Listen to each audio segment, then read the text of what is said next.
আরব সাগরের চাইতে বঙ্গোপসাগরে 4 গুণ বেশি সাইক্লোন সৃষ্টি হয়। এর প্রধান 3টি কারণ আছে।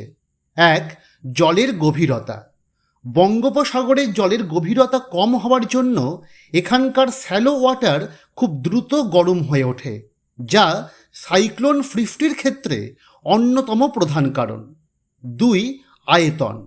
বঙ্গোপসাগরে এই শ্যালো ওয়াটার বডি অনেক বৃহৎ আয়তন এলাকা কভার করে, যার ফলে সাইক্লোন উৎপত্তির জন্য পর্যাপ্ত সময় পায়, যেখানে তুলনামূলকভাবে আরব সাগর গভীর জলের সাথে কম আয়তনের এলাকা কভার করে।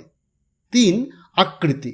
বঙ্গোপসাগরের লং অ্যান্ড কার্ভ কোস্টাল লাইনের জন্য যখনই এখানে আর্দ্র বাতাস প্রবেশ করে তখন তার গতিবেগ বেড়ে যায় এবং সাইক্লোন আরও তীব্র হয়ে ওঠে।